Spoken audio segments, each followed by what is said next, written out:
Welcome again दोस्तों। स्वागत है आपका एडी लर्निंग हब चैनल में।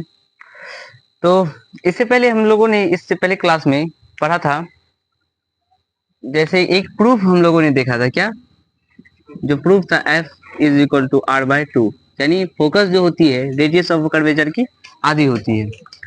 और उसके बाद हम लोगों ने मैंने ये भी बता दिया था आपको क्या, कि आगे जो हम लोग पढ़ने वाले हैं ये रे डायग्राम के बारे में। ये इमेज जो फॉर्मेशन होती है कॉनकेव और कॉन्वेक्स में, तो कैसे कॉनकेव फॉर्मेशन होगी। ठीक, तो आज हम लोग जो पढ़ने वाले हैं सबसे पहले पढ़ेंगे क्या, जैसे हाँ कंडीशन पढ़ लेते हैं पहले। क्या कंडीशन? कंडीशन ये है कि जब कोई किरण कैसे मतलब आएगी तो कैसे वो रिएक्ट करेगी। मतलब कि जैसे कि कोई यहाँ पे कंडीशन ये आता है, जैसे कोई किरण फोकस की क्या है, ये मुख्य अक्ष के समांतर आती है तो कैसे रिफ्लेक्ट होगी। और कोई किरण क्या कहते हैं, जब फोकस से आती है तो कैसे होगी। और कोई किरण समांतर आती है तो कैसे मतलब कि आप परावर्तित होती है। तो सबसे पहले हम लोग आज ये पढ़ेंगे, जब कोई आपतित किरण क्या है फोकस की दिशा में है, क्या ये समांतर मुख्य के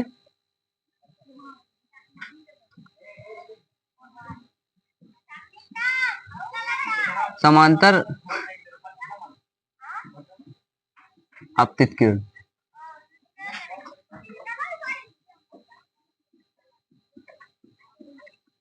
मुख्य के समांतर आपतित किरण। आपको पता है कि जैसे हम बताए थे कि मुख्य से क्या होता है, जैसे कोई मिरर है, कोई स्फेरिकल मिरर, जैसे कॉनकेव और कॉन्वेक्स ले सकते हैं। जैसे हम पहले क्या लेते हैं, कॉनकेव ले लेते हैं, यानी बाहरी और जो रचित होता है वो क्या कहलाता है, कॉनकेव। यह पहले बता चुके हैं। और इसके बीच से जो गुजरता है वो क्या होता है, प्रिंसिपल एक्सिस। और यहाँ पे क्या होता है, ध्रुव। और इसका जो यहाँ पे क्या, इसका जो सेंटर होता है स्फेरिक का, उसको क्या सी से डिनोट करते हैं। और इसका आधा क्या होता है, एफ फोकस। ठीक, और अभी हम क्या है, मुख्य अक्ष के समांतर, जैसे ये मुख्य अक्ष है, ये क्या प्रिंसिपल एक्सिस है, ये मुख्य अक्ष।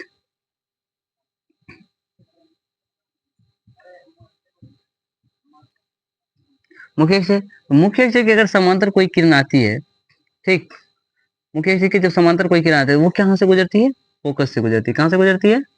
पहला कंडीशन क्या है कि मुख्य अक्ष के समांतर अगर कोई किरण आती है तो कहाँ से गुजरेगी, फोकस से। तो लिख सकते हैं यहाँ पे मुख्य अक्ष के समांतर आपतित किरण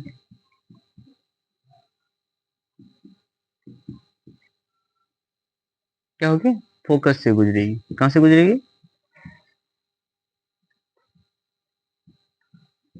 फोकस से गुजरती है।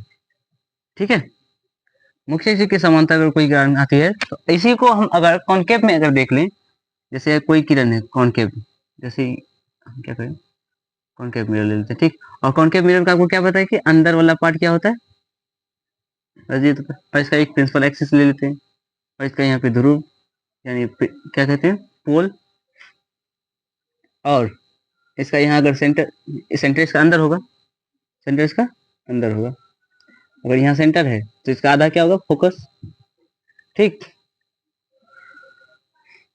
और जब हाँ ये भी जानते हैं, इसका जो परावर्तक सतह है क्या, ये बाहर की ओर है। और ये इसका प्रिंसिपल एक्सिस है, तो इसके समांतर अगर कोई किरण आई, कोई किरण इसके समांतर आई तो क्या होगी, फोकस से गुजरेगी नहीं, फोकस से गुजरती हुई प्रतीत होगी। क्या होगी, ये गुजरेगी इधर, क्या फोकस से, ये दर्पण से परावर्तित होके बाद क्या रिफ्लेक्ट उधर करेगी। लेकिन ये इधर क्या होगी, निकलती हुई प्रतीत होगी, फोकस से गुजरती हुई प्रतीत होगी। और आपको पता है कि सेंटर जो इसका जो क्या सेंटर से क्या बन रहा है, इसका नॉर्मल यानी अभिलंब। और यहीं से क्या एंगल डिसाइड होता है, ये एंगल ऑफ इंसिडेंट, ये एंगल ऑफ रिफ्लेक्शन। ठीक, और इसका भी क्या होगा, अगर यहाँ पे अगर सेंटर से क्या गुजरी, नॉर्मल, जिसको क्या है अभिलंब कहते हैं। और ये इंसिडेंट एंगल और ये रिफ्लेक्शन एंगल। ठीक, इसी तरह हम लोग आगे के कंडीशन में देखते हैं। सेकेंड कंडीशन में, सेकेंड जो कंडीशन है हम लोग का होगा, अभी हम लोग मुख्य अक्ष के समांतर आई एक किरण वो देखे। अब जो सेकेंड कंडीशन हम क्या लिखे, अब इस बार हम क्या फोकस से गुजारते हैं, क्या अगर कोई किरण फोकस से गुजरती हुई आपतित किरण, क्या कहते हैं, फोकस से गुजरती हुई आपतित किरण, फोकस से गुजरती हुई आपतित किरण, जैसे इसमें एक और दोनों में ले लेते हैं, पहले एक कॉनकेव ले लेते हैं, ठीक। कॉनकेव में क्या था, बार और क्या होता है, रजित होता है, ठीक। और इसका क्या, प्रिंसिपल एक्सिस, यहाँ पे ध्रुव, और यहाँ पे क्या होता है, सेंटर ऑफ कर्वेचर, और इसका आधा रेडियस ऑफ कर्वेचर का आधा फोकस, ठीक। और इसमें हम क्या लिए कि फोकस से गुजरती हुई आपतित किरण, जब कोई किरण फोकस से अगर गुजरेगी, अगर ये मान लेते हैं कि कोई किरण यहाँ से फोकस से गुजरी, ठीक, फोकस से गुजरने के बाद वो क्या हो जाती है, मुख्य अक्ष के समांतर हो जाती है, क्या हो जाती है, मुख्य अक्ष के समांतर हो जाती है। सेम अभी जो उससे हम पहला कंडीशन पढ़े, पहला कंडीशन जो पढ़े, क्या पढ़े, मुख्य अक्ष के समांतर अगर कोई किरण आती है तो वो क्या, फोकस से गुजरती है। अब लेकिन यहाँ पे क्या करेंगे, जब फोकस से गुजरेगी तो ये मुख्य अक्ष के समांतर, तो ये जस्ट अपोजिट है, क्या होगा उसका, जस्ट अपोजिट। ये हम क्या अवतल दर्पण में लिए। उसी तरह अगर उत्तल दर्पण में हम देखें, उत्तल दर्पण में क्या, अंदर की ओर सिल्वर्ड होता है, ठीक, अंदर की ओर सिल्वर्ड होता है। और आपको पता है कि इसका जो अंदर की ओर क्या, सेंटर ऑफ कर्वेचर होता है, सेंटर ऑफ कर्वेचर इसका अंदर की ओर होता है। और यहाँ से यहाँ तक की दूरी रेडियस ऑफ कर्वेचर, और यहाँ इसका बीच वाला जो भाग मतलब पॉइंट होता है, मतलब आधी होती है, तो ये क्या होता है, फोकस होता है, ठीक। अब हम क्या बोले थे, फोकस से क्या था, फोकस से गुजरती हुई आपतित किरण, अगर कोई किरण फोकस से आ रही, यानी कि परावर्तक सतह तो इधर है, मतलब किरण इधर से कहीं आएगी फोकस की ओर, मतलब कि मतलब मान लेते हैं यहाँ से कोई किरण आई फोकस की ओर, क्या फोकस से, फोकस की ओर आई, तो वो क्या होगी, यहाँ से परावर्तित होकर क्या, मुख्य अक्ष के समांतर चली जाएगी, क्या जाएगी, मुख्य अक्ष के समांतर चली जाएगी, ठीक। और ये कंडीशन किस में आया, उत्तल दर्पण में, किसमें, उत्तल दर्पण में, ठीक। तो हम इसमें लिख सकते हैं कि कोई किरण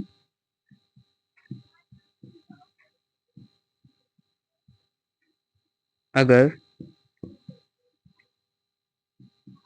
कोई किरण अगर मुख्य अक्ष के समांतर, ये फोकस से गुजरी, फोकस से और आपतित होती है,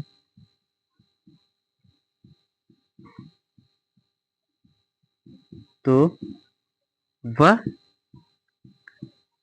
मुख्य अक्ष के समांतर चली जाती है, मुख्य अक्ष के समांतर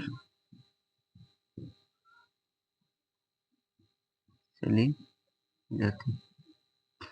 तो अभी तक हम लोगों ने दो कंडीशन पढ़ लिया, और हम लोग आगे का कंडीशन पढ़ने के लिए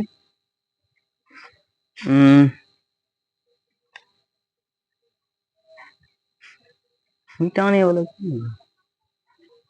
जब तक आप लोग इसका स्क्रीनशॉट ले लें, इसका आगे का कंडीशन हम आगे बढ़ा रहे हैं। कंडीशन हम लोग तीसरा में क्या था कि वक्रता केंद्र की ओर अपतन, क्या, वक्रता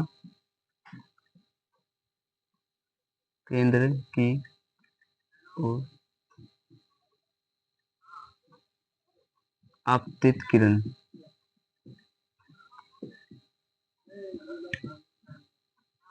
वक्रता केंद्र की ओर आपतित किरण, जैसे आपको पता है कि वक्रता केंद्र क्या, सेंटर ऑफ कर्वेचर की अगर और अगर आपतित किरण होगी तो क्या होगा, जैसे अगर कोई हम क्या कॉनकेव मिरर लेते हैं, सबसे पहले आपको दोनों कंडीशन में हम समझा रहे थे, उत्तल में भी अवतल में भी, दोनों में क्या होती है, सेम होती है। इसमें यही कि उसमें प्रतीत होती है, और इसमें क्या रियल में जाती है, ठीक। जैसे कि अगर ये इसका प्रिंसिपल एक्सिस लिए, ठीक, और आपको पता है कि यहाँ क्या होगा, फोकस होगा, तो इसका डबल क्या होगा, रेडियस ऑफ, ये सेंटर ऑफ कर्वेचर होगा, और यहाँ ध्रुव होता है, ठीक।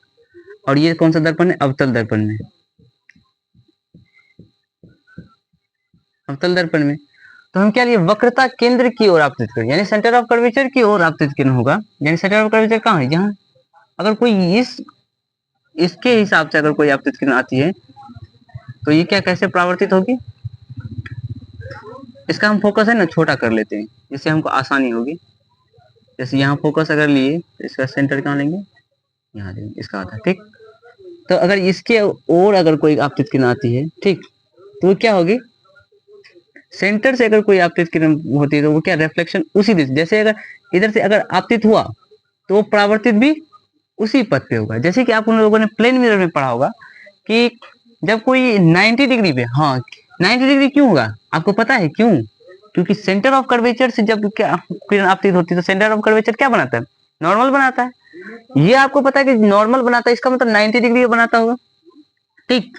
नॉर्मल बनाता है, ये क्या है कि नॉर्मल बनाता है, अगर कोई चीज नॉर्मल बनाता है 90 डिग्री, इसका मतलब क्या है, सीधा पड़ता है। और सीधा पड़ता है तो क्या, यहाँ से लेकर यहाँ तक क्या है, इसका जो एंगल ऑफ विजिट क्या होगा, जो क्या और क्या अब परावर्तित किरण होगा, क्या होगा, एक दूसरे के 0 डिग्री पे होगा। और 0 डिग्री पर होगा, और 0 डिग्री पे होगा तो आपको क्या पता है कि वो जिस पथ से जाती है उसी पथ से वापस भी आ जाती है, जिस पथ से जाती है उसी पथ से वापस आ जाती है। तो जब रिफ्लेक्शन का मतलब कि सेंटर ऑफ कर्वेचर से जब कोई किरण जाएगी तो क्या उसी पथ पे वापस भी आ जाएगी। तो इसको हम उत्तल उत्तल में भी देख लेते हैं, जैसे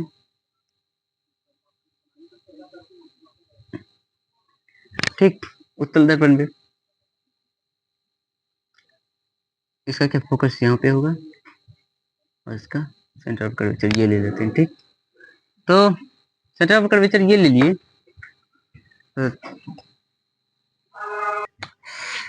हाँ, तो आप लोगों ने अब क्या उत्तल दर्पण में अगर हम देखें,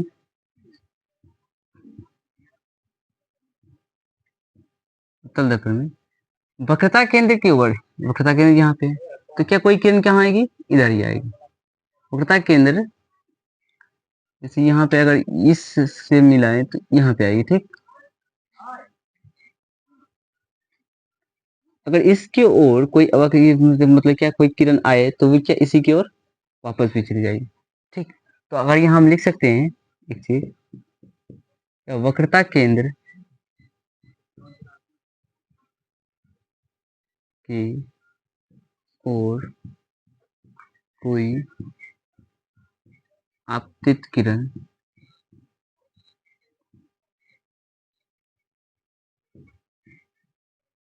अगर आती है तो वह क्या होगा, उसी पथ पर वापस चल जाएगी, उसी पथ पर वापस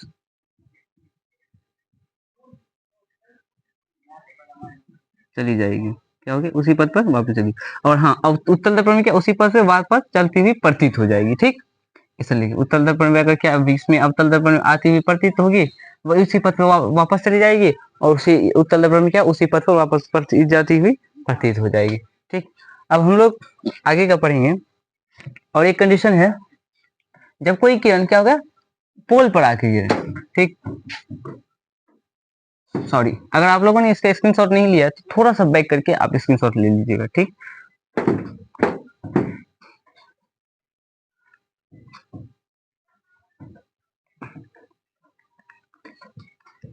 तो चौथा कंडीशन में क्या, जब कोई किरण आपतित किरण ध्रुव की ओर, लेकिन ध्रुव की ओर आपतित किरण,